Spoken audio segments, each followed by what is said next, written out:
So I have no idea what kind of cringe thing I'm doing right now, but I'm taking a last video of mission. Last day of school.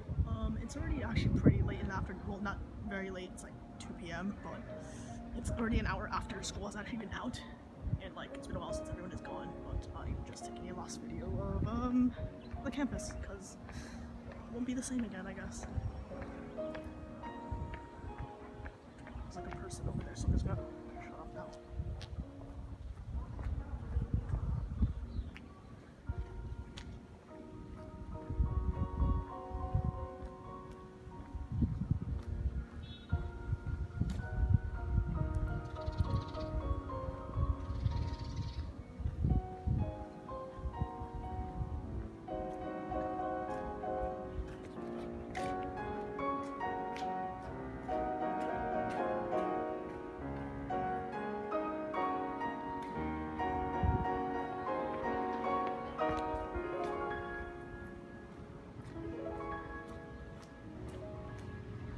What kind of cringe ass blog thing I'm doing, but I think it's just unreal, you know? Like, I don't think it registered for me that high school's over. Like, even as I took my diploma an hour ago, like I was lining up and getting the diploma, it just wasn't real. It didn't feel real. It felt like it also, yeah, like as someone put it, they said it was, you know, anticlimactic.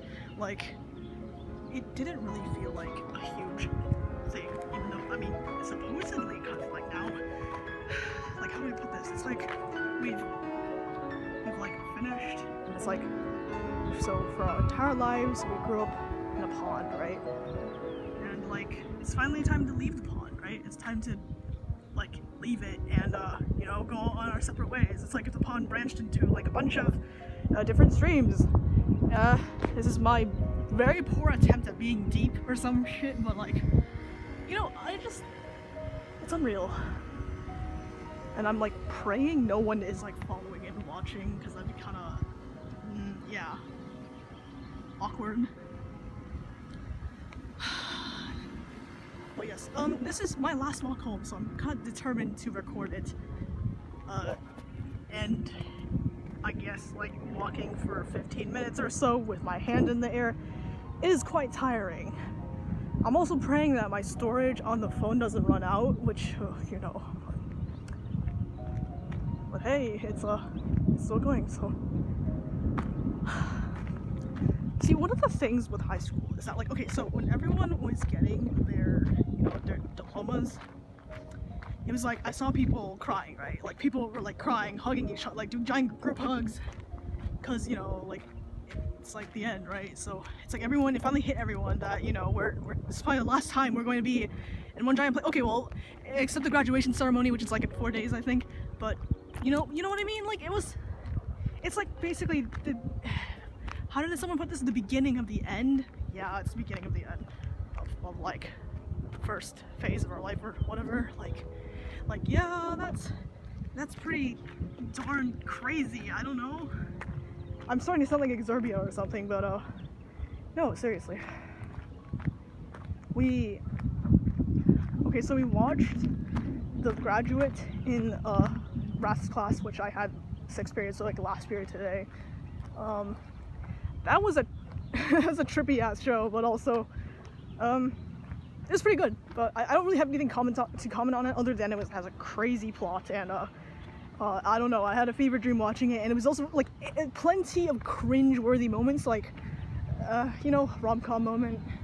It was like, I think it was like released in like 1967, I think, right before all the hippie shit with like the Vietnam War and all that, like that, all that stuff, like what we think of as the 60s actually happened like in the very late 60s, and you know, like, so yeah, all the things we usually, okay, wow, the path is fucking clear, like no people, 0 people are on the road, well, probably because it's like really hot right now, but no people, so that's crazy.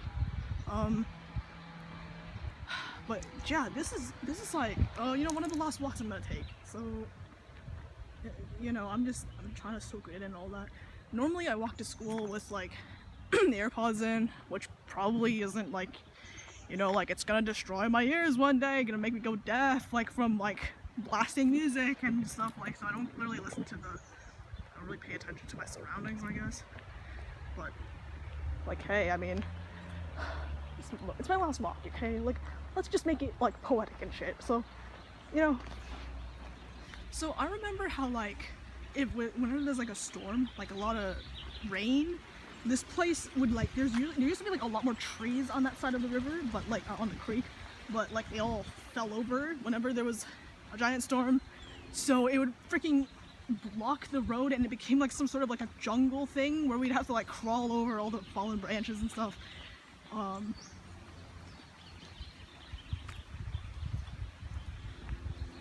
Yeah, so we would have to like there'd be like a fallen tree, and before the construction crew or whatever could get over and like take it out of the road, it would be like this giant tree just lying in the middle of the road.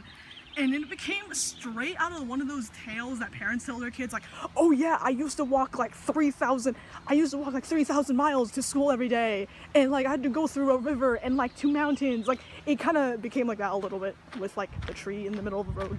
Obviously not as dramatic, but you know, you get what I mean. Like, you know, give or take another 100 years, and I doubt people are even going to be walking to school by then. Like, either we're going to be walking to school, or like, okay, for instance, all this shit won't be here. Like, all these plants won't be here. So, I mean, if we don't take care of the environment and crap, like, a lot of this will be gone. Like, already, like, the whole biodiversity thing is kind of screwed. So, I have no idea if this is going to go to the future. I just think it's wild. I've been thinking a lot about the future. Oh, it's so deep. Yeah, like, but seriously, I have been thinking about the future lately, and I think I've been avoiding doing that for years because I don't like to think about the future. You know, I don't think I'd be right to say I want to live in the present either, because honestly, I feel like a lot of the times I live in my mind. So I live in dreams, I live in stories. I don't really live in the real world where I can, you know, pay attention to what's actually going around me. And I've, you know, been called out several times for not paying attention to the environment. So, like, for instance, I think one time I was just daydreaming, which I'm very prone to doing. I'll just go off daydreaming, and then my dad just like came up behind me. So that's where the video ends, because so apparently the phone did run out of battery at the end. So, okay, as I was saying, like, I wasn't paying attention to the surroundings, and then my dad just came up and then, you know, put his hand over me, and then that scared the crap out of me. And he was like, you know, if I was a murderer, you'd be dead because you didn't see me. And I was just like, oh, like, that's a comforting thought to have. But that was what I was, okay, so I just finished that anecdote. So basically, after the thing ran out of battery, I also saw another person on the road, so it's probably a good thing it ran out of battery, because I don't want to be like, you know, I don't want people staring at me when I'm like, you know, it probably just sounds like I'm talking to myself, or otherwise they may not, like, want to be recorded. So otherwise, I'm pretty glad that it actually ran out of storage space. And so what happened was, after that, I wanted to think more, because as I'm walking, I usually like to think about a lot of stuff, and so I was thinking, like, I was pretending that the recording never ran out of space, so I was still talking to myself. And like, one of the things that I thought of, or one of the things I've been thinking about a lot recently, so I haven't read any Kierkegaard, which is that Danish philosopher, the Christian existentialist, I think people call him. And like, I was thinking about a quote of his, right? Well, again, I haven't read anything by him, but I've, you know, seen like the quotes floating around on the internet on those like philosophy pages and like the quote pages, and it goes, you know, he says, anxiety is the dizziness of freedom. So, I mean, when I first heard this, I didn't really think too much of it. I was like, oh, okay, like, you know, because like the way sometimes you are with people talking to you, you're just like, oh, okay, like, I get it, and then you just kind of like forget about it, or you just drop it, right? Like, you don't really, you know, like, you don't really think about what it means, right? And like, when I first heard this quote, I kind of like instinctively knew it was, you know, like, I instinctively knew there was something to it, but I just didn't think too hard about it. I was just like, oh, okay, so like, you know, like, when you have a lot of choices, when you're free, you get anxious. Okay, like, super easy to understand. I don't even think about it more. And I just kind of push it out of my mind, because with most things, I just kind of look at it once, and I'm like, okay, and I'm done thinking about it. I drop it, and I move on, right? Well, this quote has come back to me recently, and, You know, I think this quote, especially right now, in this like stage of my life, it's very fitting, right? Because I've just more or less been released from quote bondage. Please don't make this sexual, but I've been released from my bonds. I've been unfettered, and now I'm so like okay. Here's an analogy that I actually thought of in the past. Like I just got like one day I was just walking and this image came into my mind of like so think of it this way. Like right now, like or like kids when they're born, it's like something orbiting like another planet or something, right? Like it's like a moon orbiting a planet, and it's like you know you're dependent on the planet for your like you know your direction, right? Because you're orbiting the planet and you're going in circles and circles and circles, and it's like you like now that I'm thinking about it more, it might not be a perfect analogy, but okay, just hear me out. Okay, so it's like when you're younger, you're orbiting a planet and you don't really need to think about where you're going because the planet is moving, like the planet is orbiting around the sun or whatever, but you as a moon, you're just following up the planet, right? So like you don't really need to be worrying about a path, you're just in orbit. And then like when you graduate, when you move on to the next stage of your life, you're like untethered from the planet, you're like thrown off. Let's say like another asteroid just hits you and you just get thrown off of your orbit and you just get shot into space and like you just lose your orbit. That's basically what it feels like to graduate, right? Like you've been living your whole life around one thing. Like I want to make it to the end of high school, I want to make it to the end of high school, I want to get into a college, apply, get good grades, do well on APs, yada yada yada, right? Like or you know just these kinds of things. Like you don't really or maybe for some future inclined people they might be thinking about their job or something, but for the most part you're mostly focused on just you know getting through high school. You're just like okay, I want to pass this class, oh there's a test the next day, I need to do the homework, I need to get this project, this club, this school activity. Okay, for me personally I didn't really do a lot of clubs or school activities, but you know just for the people who do, like etc, right? You're just constantly focused on things related to the school and you're just like rushing ahead, like. But the thing is, like, this is your life for so long that you're just constantly focusing on, like, oh, I need to get, and just wait until I graduate. That by the time you just graduate, you're like, oh, like, I just finished, and you're suddenly left with, like, no purpose. Or, like, I wouldn't necessarily say you have no purpose because, you know, like, college, or I mean, for the people taking college, it's like, oh, yeah, I have college to look forward to, and, like, that's the next thing, like, capitalized next thing. So it's not like you're entirely directionless, but also it's terrifying. Like you just finished an era of your life. Like now I've talked to my parents about this, and I was like, you know, I've been thinking about this, and I'm like, it's crazy that like high school's over, and I'm probably never gonna see a lot of these people again, and it's sad. Like you know what? You know, remember earlier in the video I was saying like I saw people crying, and I was just like, huh. Yeah, so I wasn't crying because actually I'm an emotional person, but I don't really show it, right? Like I'm emotional, but I don't. If I'm feeling something very strongly, it actually is very hard to make me like cry or something. Like I'm okay. I'm actually pretty easy. I can like it's pretty easy to get me to laugh, but it's very hard to get me to cry. Like surprisingly, like it's actually fairly difficult. And so I didn't cry today. Like I looked at other people crying, and I'm like, yeah, it is really like you know emotional and sad. Like just thinking about how it's you know the end. Like we only have like a graduation ceremony left, and you know we're off on our way, and just you know everything we've known like for the past 18 years 18 years is in an instant will be wiped out, and it's a you know clean slate in college.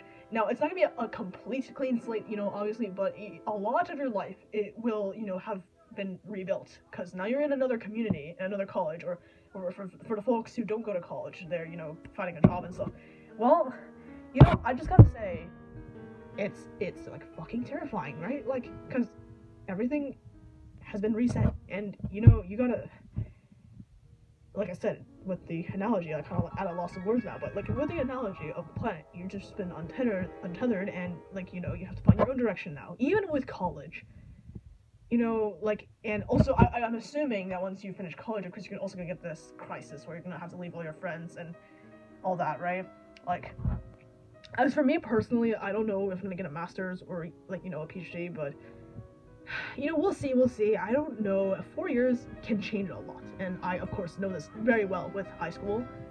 4 years is quite enough to change something. If, especially in like the so-called formative years of like your life, which tend to be on the younger side. Like yes, definitely 4 years can change a lot. Like, I remember another good example would not even be 9th to 12th grade, but also just, for instance, from 4th grade to 8th grade, I changed a lot. Like 4th grade me was absolutely not like 8th grade me. Like, I actually, for instance, feel like in junior high, like, I actually felt like I changed a lot as well.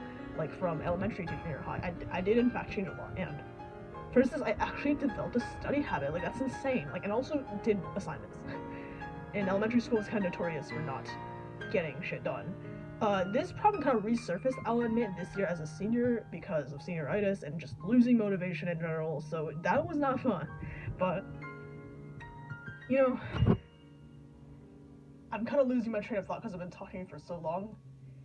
The point just being that, you know, anxiety is the dizziness of freedom. I've suddenly just gained so much freedom, but now I'm anxious. Now I'm like, I have to make the right choice because now, you know, like, part of growing up, right? Oh, I sound so cheesy now, but part of growing up is to learn, like, to take responsibility for your own actions, right? So part of that does include making your own decisions and, you know, taking responsibility when they don't turn out right. So, you know, if you buy a car and you get ripped off, that's on you. Like, you can't blame it on your parents, you can't blame it on anyone else. It's on you for buying the car and getting, you know, like, ripped off. Like, you gotta deal with that. You gotta deal with, like, for instance, the next month of saving money to get, or like, I mean, I don't know what I'm saying, but, like, basically, you know, you're responsible for your own actions, and yes, part of growing up is growing independent from your parents and just, you know, learning how to take care of yourself and being your own support system. Oh my god, I'm sorry, this is so cheesy, but I'm, you know, serious. Like, I mean, the reason it's cliche and cheesy is because it's true. Like,